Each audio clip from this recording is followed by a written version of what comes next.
어제에 이어서 3시간째 말씀을 전하게 됩니다. 춘천을 이렇게 온 거는 처음인데요. 와보니까 생각보다 춘천이 참 좋은 도시다 하는 그런 생각이 듭니다. 저는 이제 분당에서 왔는데요. 분당이 전국에서 살기 좋은 도시 1위로 3번인가 꼽혔더라고요. 그동안에. 근데 제가 춘천을 와보니까 분당보다 더 깨끗하고 더 좋은 것 같아요. 다른 것보다도 눈에 들어오는 게 물이 많더라고요. 성경에도 물이 이렇게 많이 나오는데 물은 풍요를 나타내죠. 그래서 잠깐만요.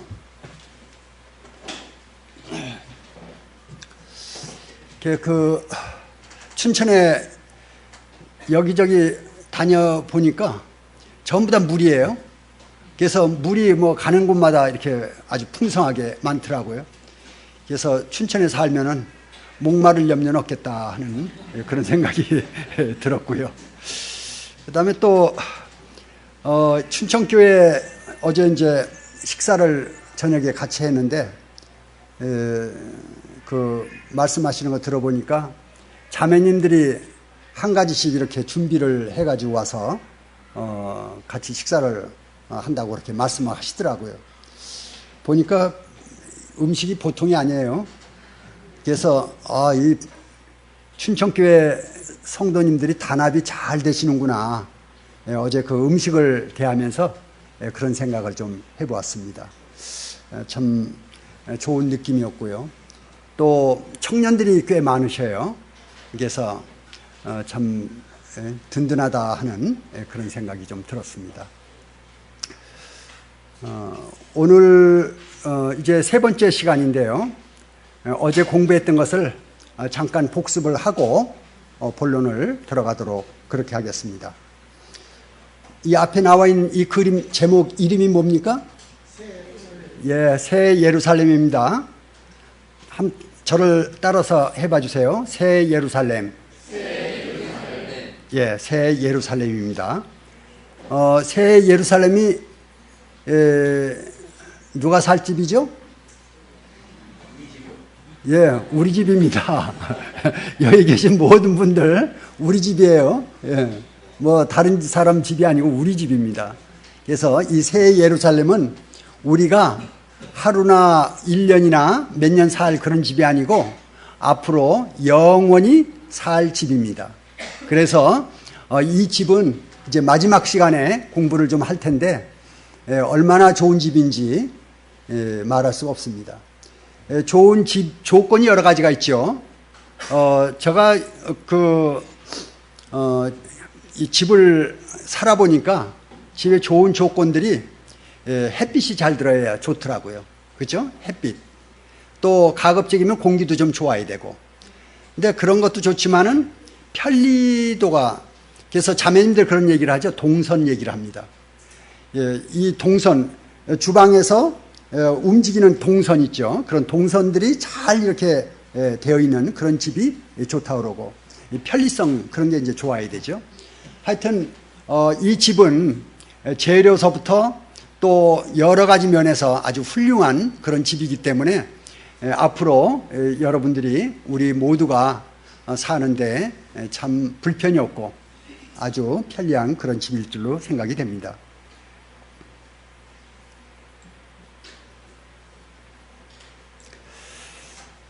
두 번째로 이제 어제 이 도회를 말씀을 드렸죠.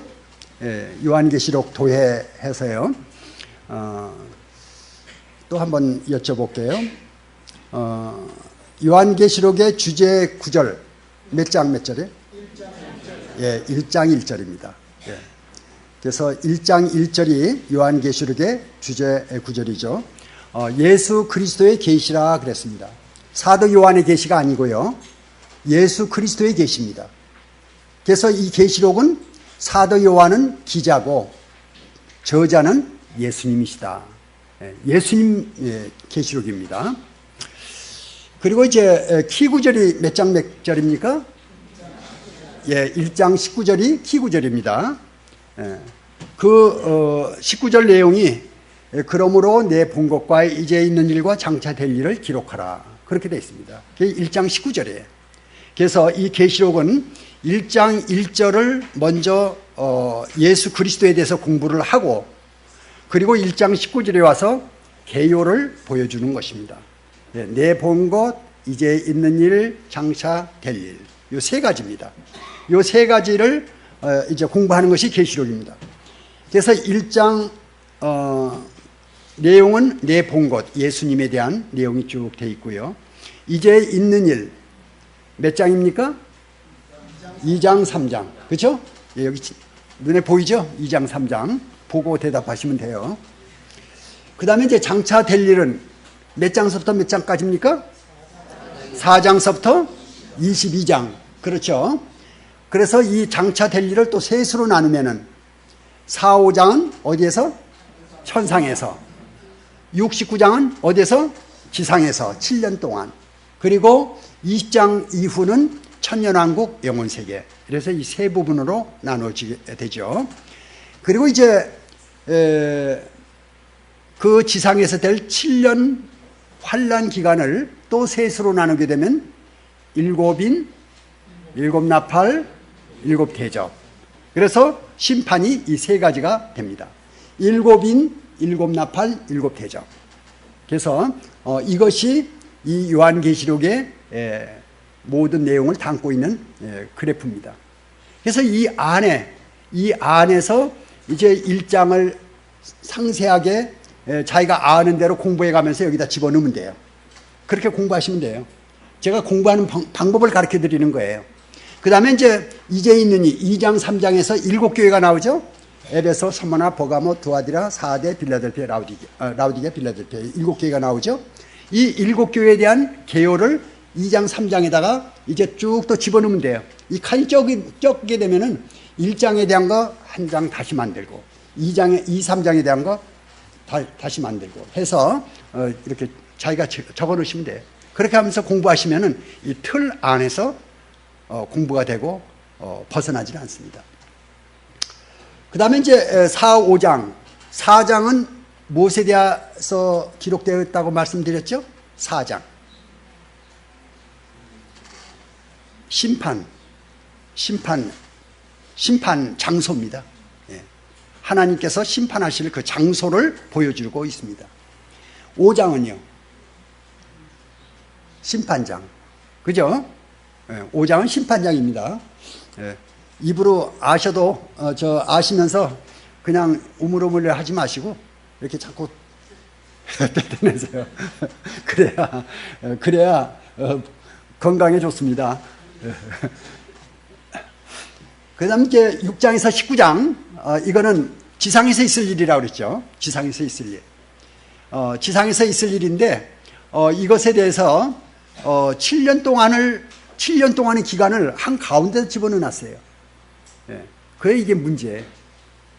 성도들하고 관계가 없는 장이라고 그랬어요. 이걸 축소시켜버리면 계시록이 아주 간단해져 버립니다.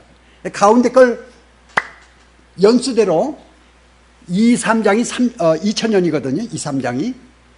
예수님은 원래 영원 세계고, 예수님은 영원하신 분이니까. 영원에서 2000년, 그 다음에 가운데 부분 7년, 그 다음에 천년왕국 영원.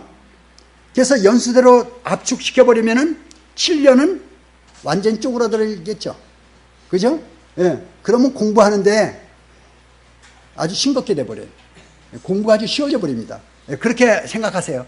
그래서 이 7년 동안은 가볍게 보시라 하는 얘기예요.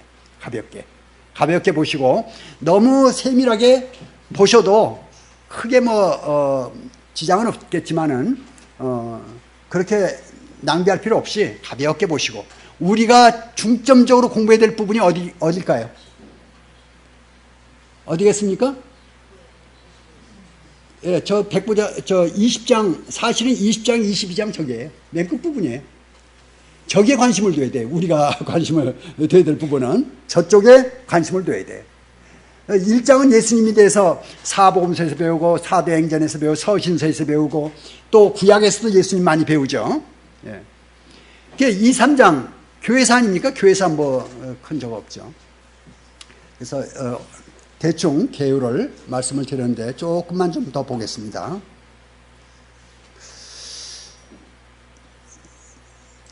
일곱 인 안에 일곱 나팔이 들어가 있고 일곱째 나팔 안에 일곱 대접이 들어가 있기 때문에 끝부분은 동일하게 동일선상에 끝난다고 말씀을 드렸습니다. 이 밑에 부분을 조금 말씀을 드릴게요. 6, 7장 요것이 일곱인에 대해서 기록이 되어 있고요. 6, 7장이. 그리고 8, 9장이 일곱 나팔에서 되어 있는데 예수님 재림이 14장으로 나옵니다. 그래서 예수님 재림이 6, 7장 일곱인에서 한번 예수님 재림 등장하시고 이 환상이기 때문에 계시록은 처음 시작부터 계속 환상을 보여주다 끝날 때까지 환상이에요. 환상으로 시작해서 환상으로 끝납니다.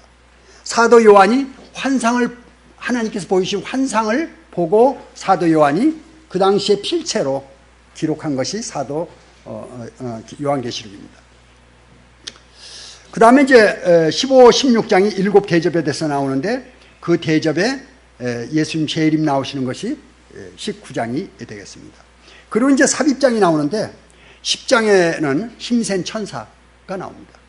힘센 천사에 대해서 한 가지 좀 알아두실 필요가 있는 것이 그 한 발은 땅에 딛고 한 발은 바다에 딛고 이제 우렁찬 소리로 화답을 이 고함을 지릅니다. 하늘에서 화답을 하죠. 그럼 우레가 7번을 일곱 우레가 나와요. 7 우레가 나오는데 7 우레를 사도 요한이 듣고 보고 그걸 갖다가 기록을 하려고 했어요. 그럴 때 하늘에서 소리가 나기를 기록하지 말라. 그렇게 나옵니다. 기록하지 말라. 그래서 원래 재앙이 7인, 7나팔, 7대접인데 7 우레까지 하면 4재앙이 됩니다. 4재앙이 되는데 한 재앙을 7 우레 재앙을 하나님께서 감해 주셨어요. 그래서 그 마태복음 24장에 보게 되면은 날들을 감하지 아니하면 살아남을 자가 없다 그랬어요. 날들을 감하지 않으면 주님께서 환란의 그때 그 환란 가운데에서도 심판의 한 부분을 하나님께서 감해 주신 것이 나옵니다. 그것이 7 우레입니다. 그것이 이 10장에 나와요.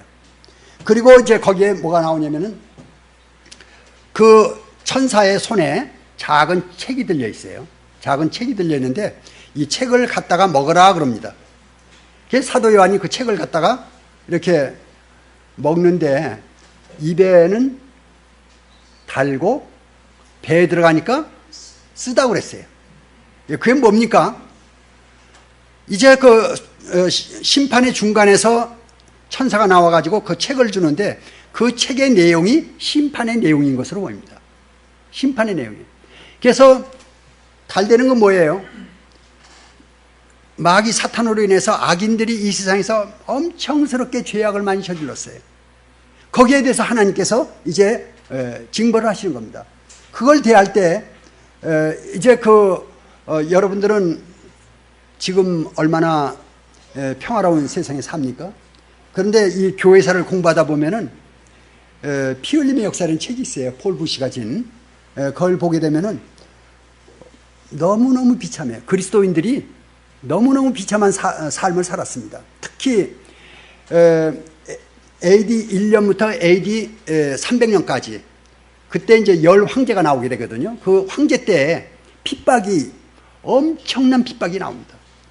그게 막 그리스도인들을 탁 치는 대로 잡아다가 사자한테 맥혀 죽이고 불에 태워 죽이고 막 엄청스러운 그런 고난 가운데 있었던 그리스도인들, 그 그리스도인들 대할 때 정말 신앙생활이 어려운 걸 알죠. 믿음 생활이. 근데 우리는 지금 그렇지 않잖아요. 사탄이 바꿨어요. 핍박해보니까 핍박받은 사람들이 아주 순수해지거든요. 깨끗해져요. 죽기 아니면 살기니까. 그리고 이 신앙이 아주 깨끗하고 주님께서 직접적으로 막 역사하시고 그래서 이 사단이 보니까 도저히 안 되겠어요. 그래서 이 핍박을 바꾼 것이 뭐냐면 평화입니다. 평화와 이 물질 이런 걸 준 거예요. 사탄이. 그래가지고 이제 이 민주주의라는 이런 걸 줘가지고 전부 다 자유를 주고 해놓으니까 그리스도인들이 축 늘어져가지고 오늘날 어때요? 사탄이 교회 예배당에서 낮잠 자고 있다고 그래요. 사탄이. 그런 세월이 돼버렸어요. 근데 원래 그 핍박시대는 그러지가 않았거든요. 그 핍박시대의 성도들, 이제 하나님의 이 심판의 요한계시록을 대할 때 입에서는 달다 그랬습니다. 그런데 소화를 시키고 뱃속에 들어갔는데 쓰다 한 건 뭐예요? 내용을 쭉 보다 보니까 우리 가족, 우리 부모님, 내 형제들, 내 친구들, 안 믿는 사람이 얼마나 많아요. 수두룩해요. 안 믿는 사람들이. 그 사람들을 생각 안 할 수가 없습니다. 요한계시록 공부하다 보면은 그 마음 가운데 이제 안타까움이 일어나게 되죠. 그 부분을 말씀하신 거로 봅니다. 그 다음에 이제 계시록 11장으로 들어가게 되면 성전 두 증인이 나오게 됩니다. 원래 이건 이제 성경을 놓고 한 절 한 절 이렇게 공부를 해야 되는데 한 절 한 절을 공부하다 보면 한 장도 제대로 하기가 힘들어요, 시간이. 그래서 전체적인 윤곽을 지금 말씀을 드리고 공부하는 방법을 말씀을 드린 겁니다. 그래서 혼자서 이렇게 공부를 하시는 게 좋아요. 공부하는 방법 가운데 가장 첫 번째가 뭡니까? 관심입니다. 관심. 제가 계시록을 이렇게 말씀하게 된 동기가 계시록에 대한 관심이 있었어요. 계시록에 관심이 있다 보니까 책을 이렇게 수집하게 되고 또 한 절 한 절 공부하게 되고 하다 보니까 알게 되고 그렇게 된 거죠. 여러분 어떻게 결혼하셨어요? 관심 없는 사람하고 결혼했습니까? 아니죠. 관심이 생겼어요. 형제 쪽에서는 어떤 자매에 대해서 관심이 생기고 자매 쪽에서는 어떤 형제에 대해서 관심이 생겼어요. 관심이 생기다 보니까 점점 더 가까워진 거죠. 그래 결혼한 거 아닙니까? 예. 이 성경도 마찬가지예요. 관심이 먼저예요. 관심을 가져야 돼. 그래서 이제 계시록에 대해서도 관심을 가지고 공부를 좀 해봐야 되겠다. 이런 마음을 가지는 게 중요한 겁니다. 아시겠죠? 예. 근데 뭐 그냥 지나가는 말로 이렇게 들어버리게 되면은 계시록이 남는 게 없어요. 예. 이렇게 마음을 쓰셔서 들으시고 집에 가셔서 계시록을 읽어보시는 겁니다. 읽어보시고 하나씩 하나씩 관심을 갖는 것. 이것이 이제 공부하는 비결입니다. 성전 두 증인이 나오는데 이 내용을 어제 잠깐 말씀을 드렸습니다. 제가 왜 이렇게 자꾸 말씀을 드리냐면 이 반복이 중요하더라고요. 그래서 사람 제가 바꿔 얘기하는지 모르겠는데 한 몇 번 들어갈 때는 오른쪽 이렇게 내려오다가 그 여러 번 들어가게 되면 왼쪽 내로 이렇게 바뀐다고 그러더라고요. 그래서 왼쪽 내로 들어가면 안 지워진대요. 예. 처음에 몇 번 들어오는 것까지는 오른쪽 내에서 이렇게 들락날락 하는데 자주 쓰는 거 있잖아요. 자기 집 주소라든지 뭐 친구 자주 만나는 사람이라든지 자기 일이라든지 이런 거는 오른쪽 내로 왼쪽 내로 이렇게 옮겨진답니다. 옮겨져 버리면 새겨지는 거예요. 예.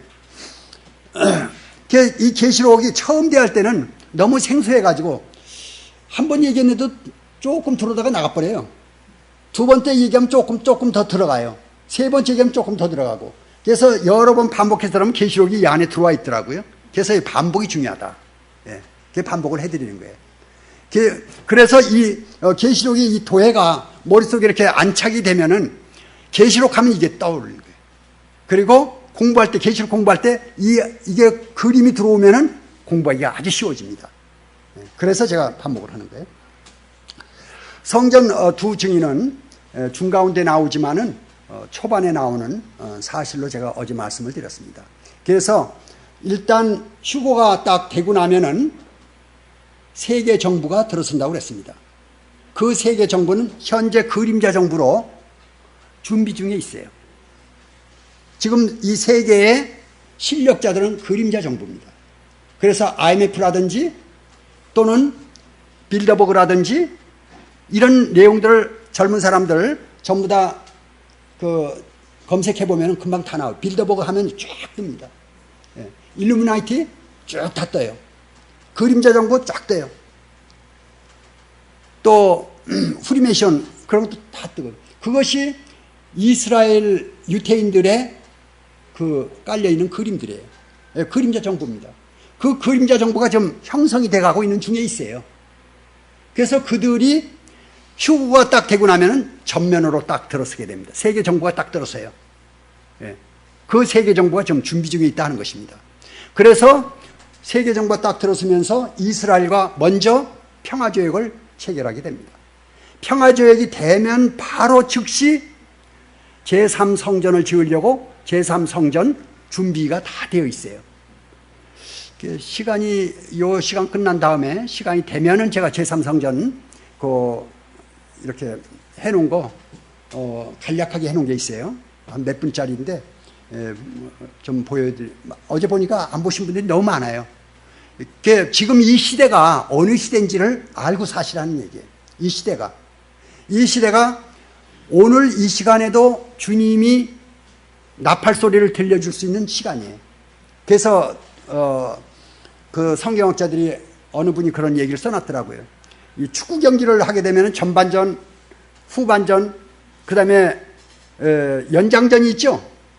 연장전 끝나고 연장전에 뭐 로스타임이 있다고 그래요. 로스타임까지 지금 하고 있는 그 시간이다. 이 시간대가. 그래서 이제 호루라기가 불릴락 말락하는 축구 경기가 끝날 그런 시점에 와 있다. 이 시대가 그런 시대라는 것입니다. 그렇기 때문에 성도님들이 경각심을 가지고 살아야 되는 그 시대에 와 있다 하는 것입니다.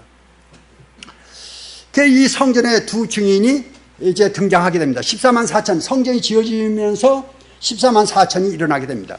14만 4천이 일어나고 두 증인이 함께 일어납니다. 함께 일어나는데 그 증인들 3년 반 동안 이제 활동을 하고 그 7년 환란의 중반이 되게 되면은 적그리스도가 이제 잠시 죽임을 당합니다.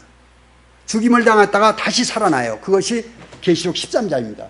그 내용이 땅에서 나온 짐승으로 표시가 되고 있습니다. 13장에. 그 짐승이 나와가지고 13장에 나오는 그 중반전에 나온 그 짐승이 이제 두 증인을 전쟁을 일으켜서 죽이게 됩니다.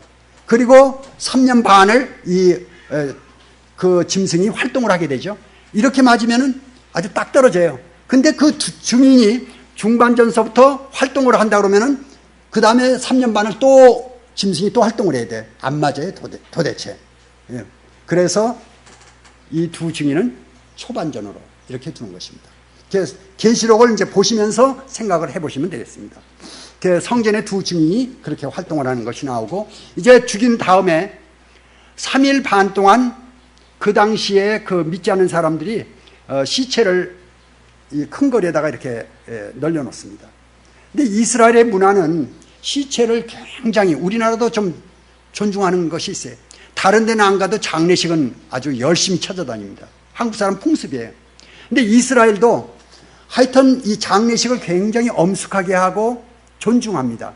그런데 그 당시에 그 시신을 갖다가 길거리에다 그냥 널려놔요. 그게 왜 그러냐면은 얼마나 이 두 증인이 이 악의 세력을 갖다가 못 살게 했든지, 그래서 그 두 증인이 죽자 크리스마스에 선물 보내듯이 선물 보내고 축하하고 파티 열고 막 그렇습니다. 예. 그게 3일 반 동안 이루어져요. 그래서 이제 3일 반 동안 이루어지면서 뭘 보냐면 예수님이 3일 만에 일어나셨는데, 이 증인들도 일어나지 않을까 하는 호기심에서 놔뒀는데 3일 반 되니까 생기가 그 안에 들어가고 두 증인이 벌떡 일어납니다. 일어나더니 하늘로 올라가요. 올라가요. 그래서 언약주의에서는 이때를 가리켜서 휴거라 이렇게 얘기를 합니다.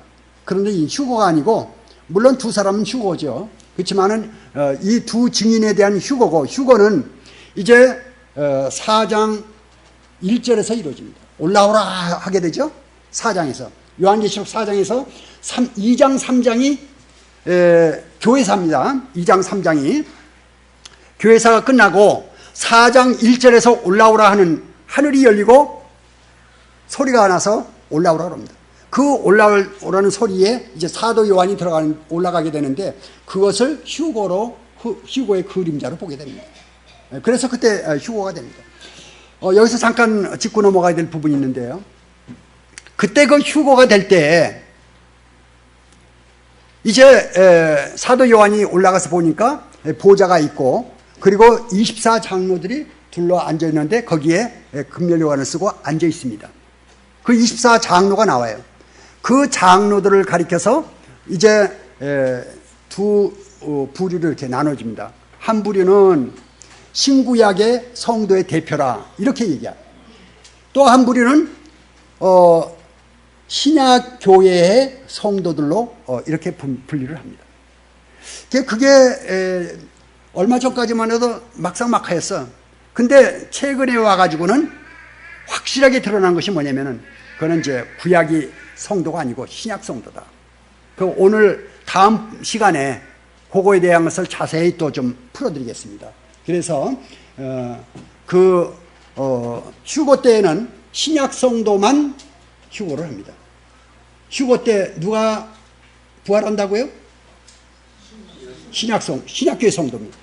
구약교회 성도는 구약교회가 아니라 구약 성도는 7년 환란 마지막 부분 끝에 이제 다니엘서 그 인용을 좀 해드리겠는데요. 1290일이 나옵니다. 그리고 1290일 다음에 1335일을 견디는 자는 복이 있다 하는 말씀이 나와요. 1335일은 3년 반에다가 30일 플러스 1260일에서 30일 플러스 45일이 됩니다. 그 날수를 계산해 보게 되면 그 45일이 마태복음 25장에 나오는 열방 심판이 되게 됩니다. 그래서 그 부분을 이제 다음 시간에 조금 더 자세히 보겠고요. 그래서 이 성전 두 증인이 나오게 됩니다. 성전 두 증인이. 그리고 이제 여자가 12장에 가게 되면은 어제 잠깐 또 이거 말씀을 드렸습니다. 한 여자가 아주 거창한 환상으로 큰 여자가 등장하는데 머리에 해를 썼어요. 머리에 해를 쓰고 다리에는 발에 달이 걸쳐 있습니다. 그리고 12별이 불려져 있어요. 그런 여자가 등장합니다. 그런 여자가 등장하는데 그 여자가 이제 산기가 돼가지고 막 아파합니다. 그 앞에 어마어마하게 큰 용이 기다리고 있어요. 어마어마하게 큰 용이 기다리고 있어요.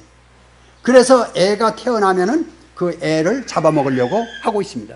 근데 애가 태어나자마자 바로 들림을 받게 됩니다. 그 여자와 용이 나오는 장면이 12장입니다. 그 용이 여자를 이제 덮치려고 그러죠. 그때 그 여자가 광야로 도망가는 장면이 나오는데 그 간격이 애 낳는 간격과 광야로 도망가는 과정이 2000년의 간격이 있는 것입니다. 그 한 절 사이에. 그런 그 계시록은 시간을 막 이렇게 뛰어넘고 그렇습니다. 그래서 그 여자와 붉은 용에 대한 이야기가 나옵니다. 그리고 이제 13장에 가게 되면은 또 조금 전에 말씀드린 대로 땅에서 나온 짐승, 바다에서 나온 짐승, 두 짐승이 나옵니다. 그래서 첫 번째 나온 짐승을 적그리스도라고 그러고 두 번째 나온 짐승을 바다에서 나온 짐승을 뭐라고 그러냐면은 거짓 선지자라고 그럽니다. 이 적그리스도가 이제 그 7년 환란의 중간 정도 가게 되면요 권세가 아주 막강하게 됩니다. 권세가 막강해져요. 그런 즈음에 총살을 당하든지 테러를 당하든지 아니면 정치적인 어떤 위협을 당하든지 그래가지고 실각하게 됩니다. 그래서 세상이 막 어슬렁하는데 갑자기 살아나요. 살아나가지고 복귀하게 됩니다. 복귀하면서 대단한 능력으로 복귀해요. 그것이 바로 이제 무저갱에 들어가서 무저갱의 그 힘을 얻는 그런 장면으로 묘사가 됩니다. 그때 바다에서 나온 짐승이 이제 거짓 선지자인데 그 적그리스도의 우상을 만들어 놓고 모든 사람들로 하여금 표를 받게 만듭니다. 그래서 오른손이나 이마에 표를 받게 합니다. 그 수의 비밀이 여기 있으니 그 비밀은 666이라 해서 666이 거기 나옵니다. 계시록 13장에 666이 나와요. 그때 표를 받는 사람은 마귀의 표를 받는 것입니다. 그때 표를 받는 사람은. 그래서 그 당시에는 이 표를 안 받으면 매매를 못하기 때문에 살 수가 없어요. 살아남으려고 하면 이 표를 받아야 돼요. 그래서 그 당시에 많은 그 14만 4천으로 인해서 많은 사람이 구원받게 되는데 그 사람들이 많은 수가 순교를 당합니다. 그 순교당하는 사람이 이제 20장에 가게 되면 후 3년 반에 순교당하는 사람, 그리고 어제 공부했던 5개 인을 뛸 때 그 제단 아래 수많은 영혼들이 흰옷 입고 이렇게 얘기하는 그분들은 전 3년 반에 이제 순교당하신 분들 이렇게 됩니다. 그래서 13장에 두 짐승이 나오게 되고요. 그리고 이제 15장, 16장 7대적이 나오고 17장에 가게 되면은 종교 바벨론이 이제 등장하게 됩니다. 종교 바벨론.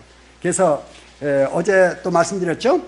이 붉은 짐승 어마어마하게 이 머리가 7이 달리고 뿔이 12개가 있어요.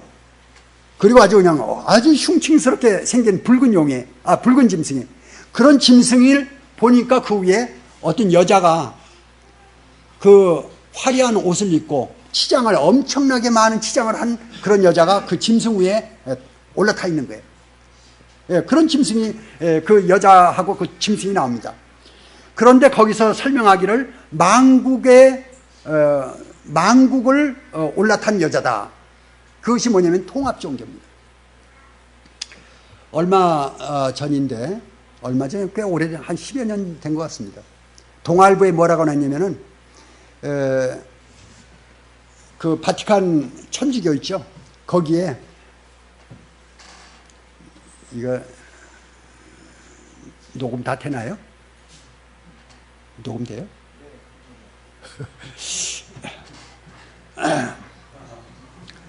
그 바티칸 거기에 이제 교황이 전 세계 종교인들을 다 모았어요. 전 세계 종교인들 다 모아가지고 그 교황이 뭐라고 그러냐면은 여기에 모인 종교 대표자들은 각자 자기 신의 이름으로 자기 방식대로 경배를 드리라 그랬습니다. 근데 거기에 뭐가 나냐면은 한국에 있는 무당 대표가 갔어요. 거기에 무당 대표가 갔는데 거기에 경배드리는 모습이 나왔는데 뭐냐면 숭구리당당 숭당당 해가 그게 나왔어요. 그 제가 하도 저거 해서 그걸 유심히 보고 오려놨는데 오려놓은 건 지금 없어요. 스크랩북을 크게 만들어놨는데 그건 누가 가져가가지고 없어졌는데 하여튼 간에 그런 게 나. 그래서 전 세계의 이 종교들을 다 통합시키는 게 천주교입니다. 천주교. 그것이 언제 이루어지느냐? 휴거된 다음에 이루어집니다. 예. 그게 이루어져요. 거기에 그 대표가 누구냐? 천주교. 그래서 그 짐승을 탄 여자가 바로 그 통합 종교의 수장입니다. 예. 그렇게 보시면 돼요. 그래서 이제 얼마 있다가 그 뒤에 보게 되면은 그 짐승이 갑자기 돌변해가지고 자기 위에 탄 여자를 잡아먹어버립니다. 잡아먹어버려요. 예. 그건 뭘 얘기하느냐. 이제 3년 반 동안 전쟁을 북방하고 이제 서방 군대하고 전쟁을 치르게 되거든요. 그때 많은 재정 손실을 입게 됩니다. 그러면서 재정적으로 안 좋을 때 눈을 돌리는 것이 뭐냐면은 이제 유태인들이 굉장히 부자입니다. 그 다음에 또 하나 부자가 통합종교. 유태인들을 먼저 버리고 두 번째로 통합종교를 잡아먹게 됩니다. 통합종교의 재산이 어마어마해요. 그 재산을 이제 이 짐승이 그 여자를 잡아먹는 그 형상을 이제 보게 되는 것입니다. 그래서 종교 바벨론이 요한계시록 17장에 나오면서 거기에 멸망을 당하게 됩니다. 그 다음에 이제 18장에 정치, 경제, 바벨론 이렇게 나오는데 그것은 조금 16장에 보게 되면 7 대접 심판이 나옵니다. 7 대접 심판이 나오는데 그 대접 심판을 공부하다 보면은 정말 무서워요. 하늘에서 이 땅에서 지진이 나요. 지진이 나면은 사람들이 집에 있어야 돼요? 밖으로 나가야 됩니까? 어떻게 해야 돼요? 지진이 나면 일단 밖으로 나가야 돼요. 지진이 막 날 때는 나가면 안 되고, 이 책상 밑으로 숨어야 됩니다. 그러다가 이제 조금 지진이 멎으면은 무조건 달려나와야 돼요. 그 안에 있으면 죽습니다. 그 지진 대피 요령이 그래요. 그래서 밖에 나가야 되는데, 밖에 나가는데 하늘에서 우박이 쏟아져요. 우박이 1달란트. 1달란트면 1달란트가 얼마나 되냐면은, 기억이 잘 안 되네. 혹시 누구, 그런 정도 되죠. 30kg짜리가 우박이 떨어지면 한 대 맞으면 어떻게 되겠어요? 즉사합니다. 즉사해, 즉사. 예. 그러니까 지진이 나가지고 집에 못 있고 밖으로 나가야 되는데 밖에 나가니까 우박이 쏟아져요. 30kg 이상 되는 우박이 쏟아져요. 살아남을 수가 없어요.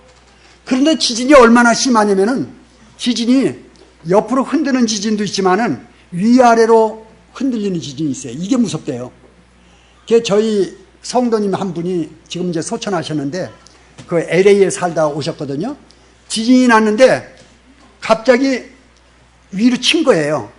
그래서 침대를 위에서 풍 치니까 사람이 어떻게 돼요? 천정에 닿은 거예요. 가서 천정에 닿다 이렇게 뚝 떨어진 거예요. 그런 지진이에요. 이 지진이라는 게 무섭습니다. 지진 나고 났더니 교회에 사람들이 2배로 모였다고 그러더라고요. 그러더니 또 얼마 되니까 사람들 또 쭉 다 빠졌다고 그런 얘기를 하시더라고요. 저는 이제 당해보질 않았는데 그분이, 그 성도님이 말씀해 주셔서 제가 들었는데, 하여튼 그 16장의 심판을 보면은 어마어마하게 무서운 그 재난을 하나님께서 이 땅에 부으시게 됩니다. 그런 재난을 어디다 붓냐? 마지막 심판을 7째 대접을 이제 그 당시에 그 적그리스도 행정부가 있어요. 행정부의 센터에다가 퍼버립니다. 센터에다가. 그래서 바벨론이 완전 망하게 되죠. 그것이 18장입니다. 18장이고 이제 오늘 들어가려고 하는 것이 19장인데 19장을 조금 보겠습니다.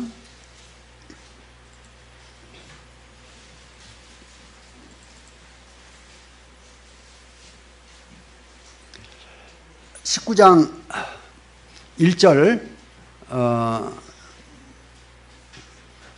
찾으셔가지고, 이 성경이 축자 영감입니다. 성경 말씀 중이에요.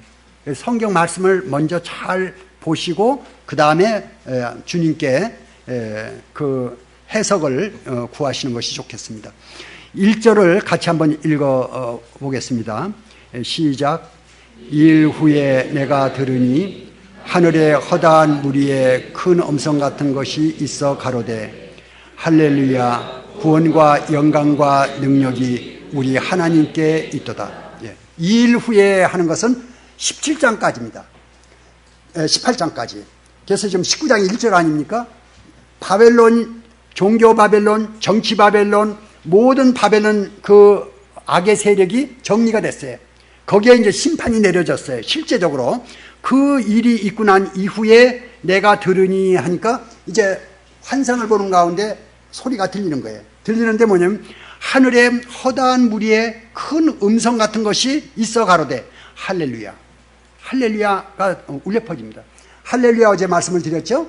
할렐루야는, 할렐은 찬양하라, 야는 여호와. 그래서 할렐루야의 의미는 여호와를 찬양하라. 여호와를 찬양하라. 여호와를 찬양하라는 그 할렐루야의 그 음성이 들리고 구원과 영광과 능력이 우리 하나님께 있도다. 그 바벨론 제국, 어마어마한 바벨론 제국이 무너진 거예요. 무너지면서 하늘에서 음성이 나서 할렐루야의 이제 코러스가 울려 퍼지는 그런 장면이 되겠습니다.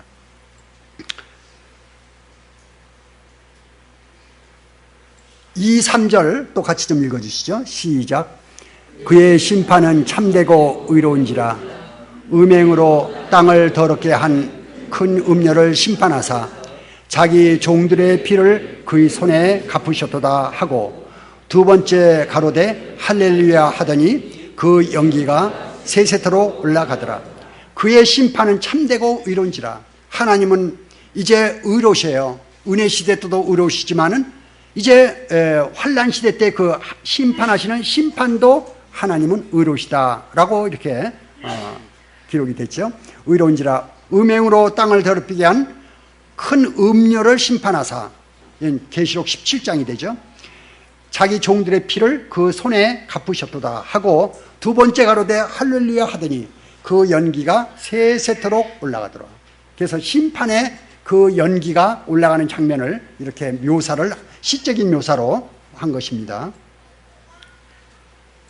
그 다음에 이제 4절 똑같이 좀 읽어주시죠. 시작. 또 24장로와 네 생물이 엎드려 보좌에 앉으신 하나님께 경배하여 가로되 아멘 할렐루야 하니, 세 번째 할렐루야가 이제 여기서 나옵니다. 그래서 24장로가 나오고 네 생물이 나오는데, 24장로와 네 생물은 일곱인 그 인심판 이후로 사라져. 예. 그리고서는 쭉 나오지 않다가 여기에 이제 또 등장하게 됩니다. 이거는 교회와 관계가 있는 것이 아닌가. 24장로는 신약교회 성도의 대표라고 그랬죠. 예, 그런 분별을 해보게 됩니다. 그래서 하늘에서 할렐루야가 나오고 24장로와 네 생물이 다시 나와서 할렐루야 하는 장면입니다. 5절을 똑같이 좀 읽어보겠습니다. 시작. 보좌에서 음성이 나서 가로되 하나님의 종들 곧 그를 경외하는 너희들아 무론대소 하고 다 우리 하나님께 찬송하라 하더라. 이제 보좌에서 음성이 납니다. 이 보좌는 하나님 보좌를 우리가 보좌인 것으로 분별을 합니다.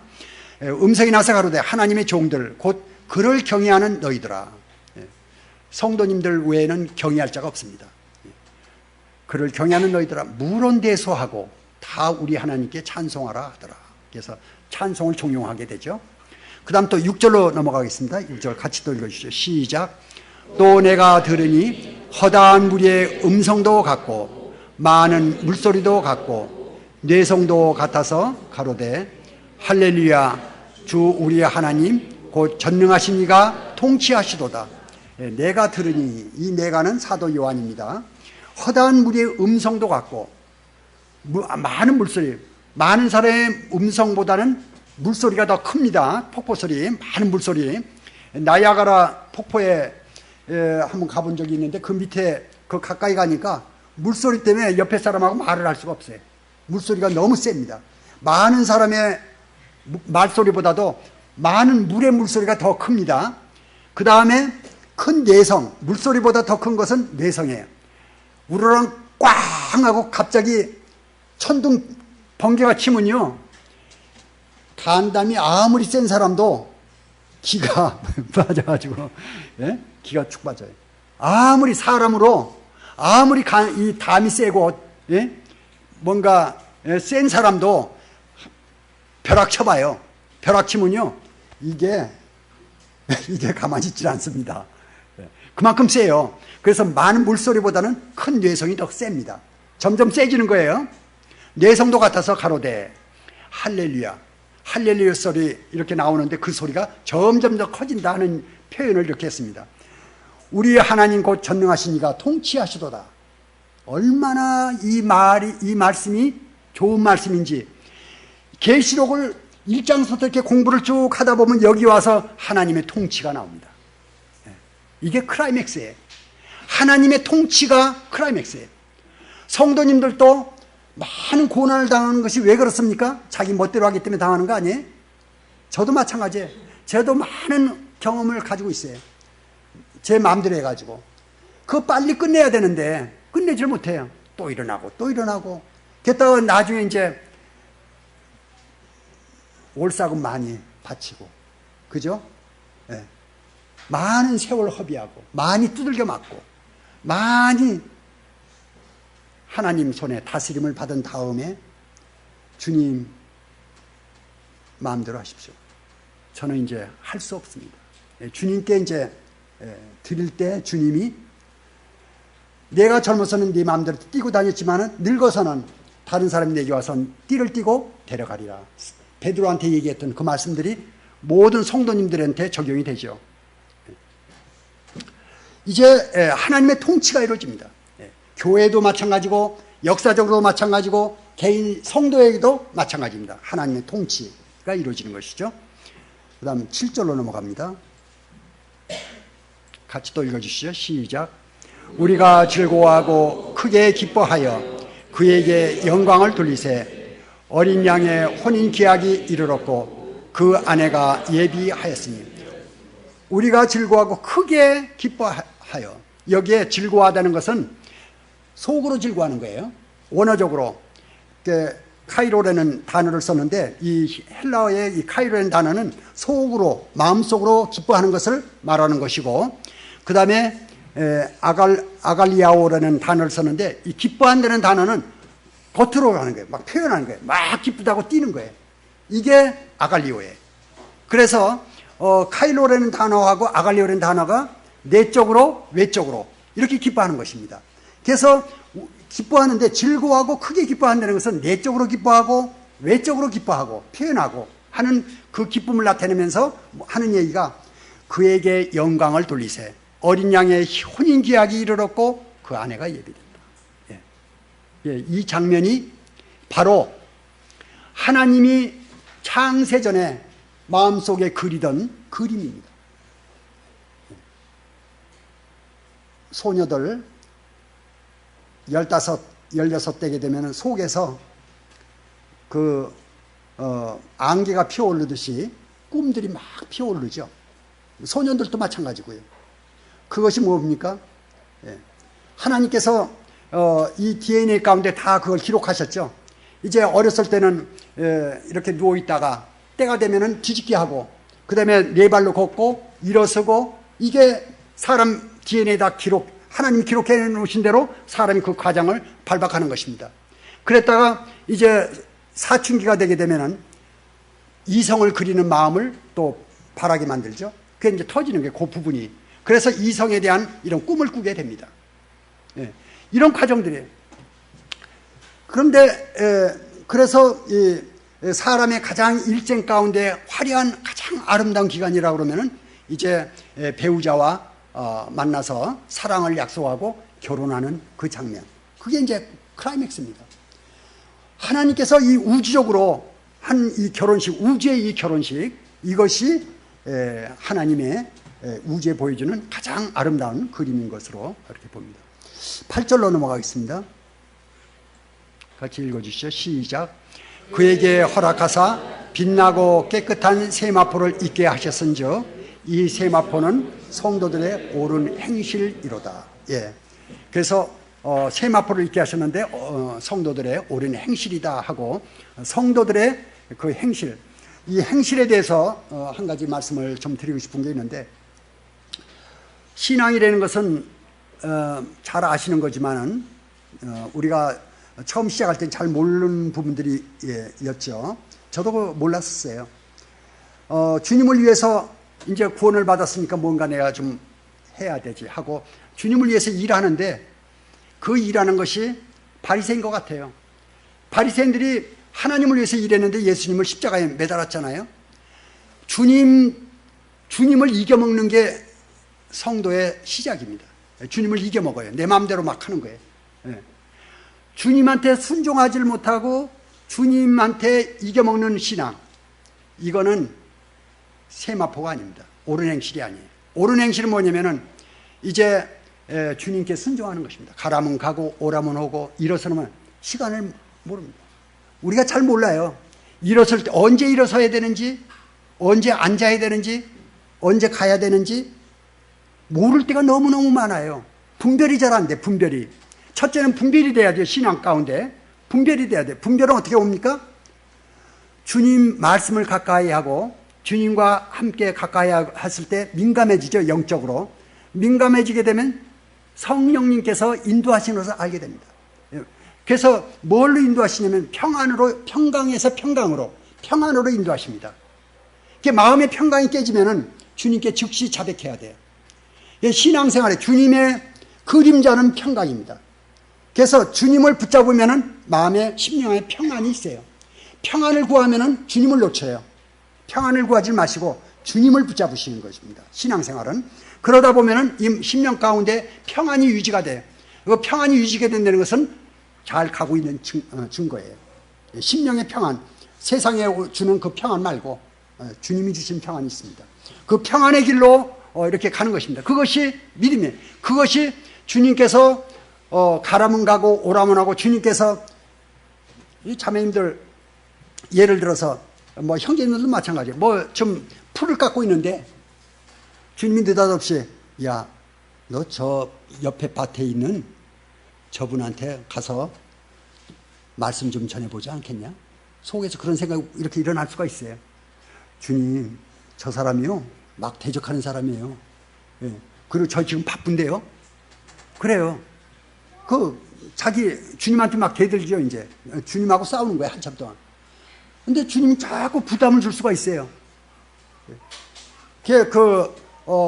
사도행전 8장에 보게 되면 빌립이 나오지 않습니까? 빌립 지금 막 말씀을 전해 부응하고 있는데 갑자기 성령님께서 말씀하시는 거예요. 야, 너 광야로 좀 나가봐라. 광야로. 광야 아무도 없는데 뭐하러 광야로 나가요? 그런 얘기 안 지켰어요. 즉시 광야로 나가죠. 나가다 보니까 마차가 가는데 거기 간닥이 있고, 에티오피아의 네시 간닥이 있고, 국고 맡은 사람이 가죠. 거기로 가가지고 복음을 전하지 않습니까? 이와 같이 성령님의 움직임, 그 뜻에 민감한 삶, 그리고 거기에 순종하는 삶, 이것이 그것을 일어났을 때, 순종했을 때 나타나는 행위들, 이것이 세마포입니다. 이게 세마포예요. 그것을 우리가 행하도록 주님께 기도하고 나가야 되죠. 그래서 깨끗한 세마포를 있게 하셨으면 하는 것은 물론 구제하고 도와주고 성도님들 섬겨주고 다 좋은 일이에요. 그렇지만은 그 동기를 제가 드린 겁니다. 그거를 제가 폄하하는 것이 아니고, 동기가 이 심령에 내 의로 하는 것이냐, 주님이 함께 하심으로 정말 겸손하게 섬기는 거냐, 이것입니다. 그래서 오른손이 하는 것을 왼손이 모르게, 우리가 헌금할 때도 무기명으로 하듯이 어떤 성도님 도울 때도 모르게 돕는 것입니다. 그것이 이 심령에서 주님이 칭찬해 주셔요. 성도님들 돕는 것입니다. 또 없는 불쌍한 사람들 돕는 거예요. 그리고 함께 해주고, 이런 것들이 심령에서 일어나게 돼요. 이것이 세마포입니다. 동기를 제가 말씀을 드리는 겁니다. 9절 같이 또 읽어주시죠. 시작. 천사가 내게 말하기를 기록하라. 어린 양의 혼인잔치에 청함을 입은 자들이 복이 있도다 하고, 또 내게 말하되 이것은 하나님의 참되신 말씀이라 하기로. 10분 쉬었다가 여기서부터 잠깐 또 하고 그 다음 말씀을 이어가도록 하겠습니다. 잠깐 쉬겠습니다. 10분. 가급적이면 한 5분만 쉬고 오세요. 빨리 쉬고 오세요. 화장실도 자꾸 가시죠.